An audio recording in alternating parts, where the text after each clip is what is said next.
Hello my dear students, आइए again section फार्मूले को हम समझते हैं। सेक्शन फार्मूले की कुछ इंपॉर्टेंट क्वेश्चन और डिस्कस करते हैं और ये सेक्शन फार्मूले का लास्ट वीडियो है। तो जैसा कि क्वेश्चन लिखा है, बिना समय गवाए, बिना कोई बात किए डायरेक्ट स्टार्ट करते हैं question. Find the coordinates of centroid of triangle whose vertices are A B C.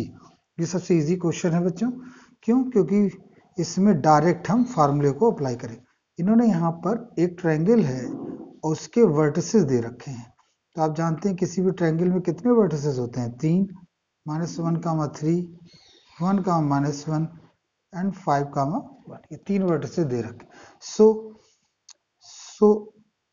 So the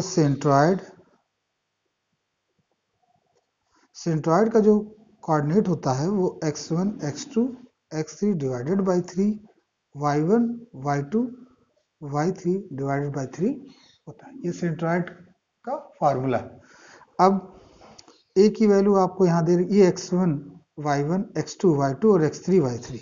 तो -1 +1 +5 डिवाइडेड बाई 3, 3 -1 +1 डिवाइडेड बाई 3, और ये आ जाएगा आपका 5/3 और ये हो जाएगा आपका 3/3, दैट बिकम्स 1।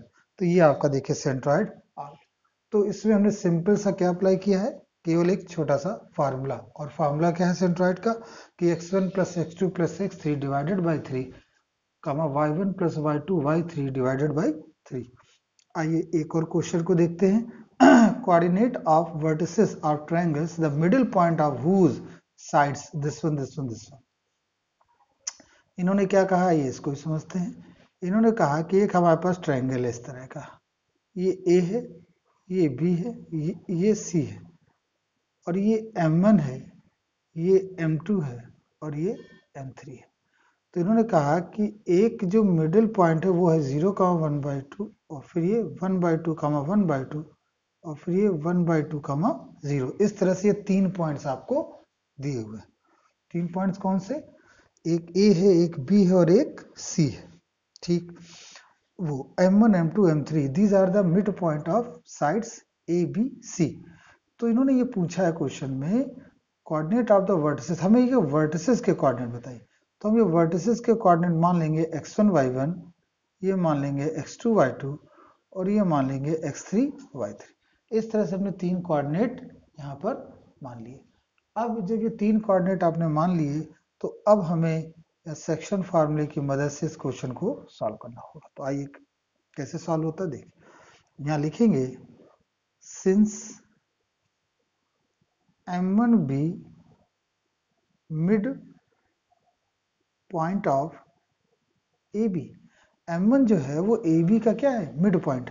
तो हमने एक फार्मूला पढ़ा है मिड पॉइंट का कि x1 + x2 divide by 2।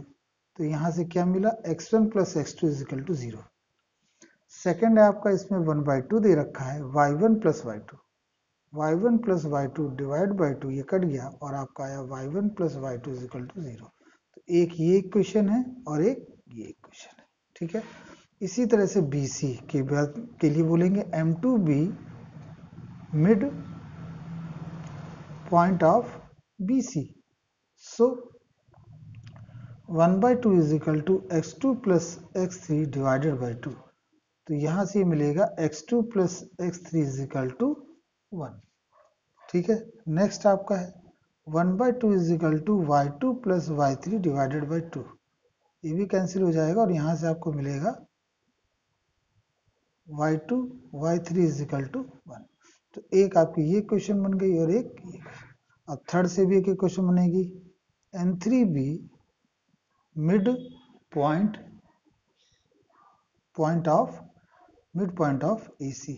So 1/2 = x1 + x3 divided by 2, x1 + x3 = 1। और फिर third 0 = y1 + y3/2, y1 + y3 = 0। तो इस तरह से आपके 4 और एक ये 5 और एक ये 6 इक्वेशंस बन गई। तो हम इनको नाम दे देते हैं 1 2 3 4 5 एंड 6। इस तरह से हमारे पास कितनी इक्वेशंस आ गई? 6 इक्वेशंस। अब हमें इनको सॉल्व करके वैल्यू को कैलकुलेट करना है। x1 y1 x2 y2 x3 y3 की वैल्यू को निकाल। तो देखिए सबसे पहले 1 3 और 5th को ऐड कर देंगे। तो लिखेंगे ऑन एडिंग 1 प्लस 3 प्लस 5, तो क्या आएगा? x1 x2 x2 x3 x1 x3 is equal to 0 plus 1 plus 1 that is 2।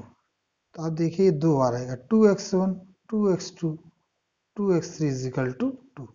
आप 2 से डिवाइड कर दीजिए, x1 x2 x3 is equal to 1। तो ये आपकी एक इक्वेशन आ गई यहाँ से। एक इसी प्रकार से हम on adding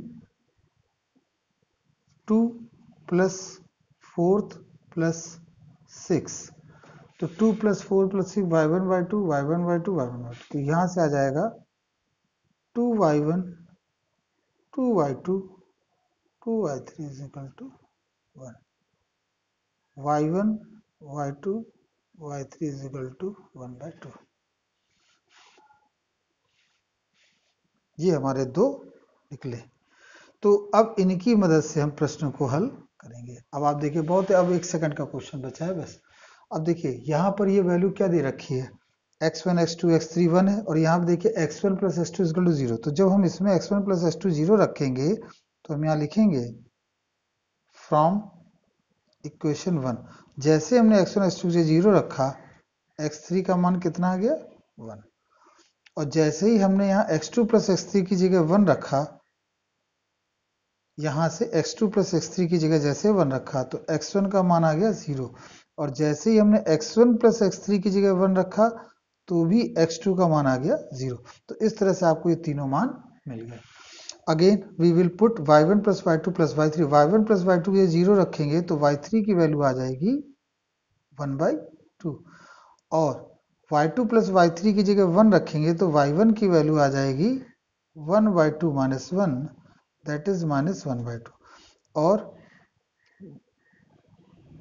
y1 plus y3 का 0 रखेंगे तो आएगा y2 इज इक्वल टू 1/2।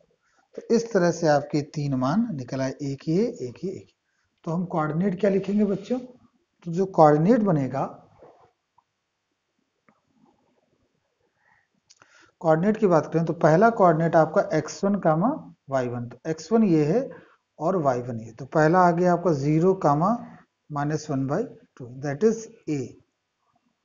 अब हम b की बात करें, x2 कामा y2, तो x2 कहाँ पर है? x2 0 है और y2 1/2, 0 कामा 1/2।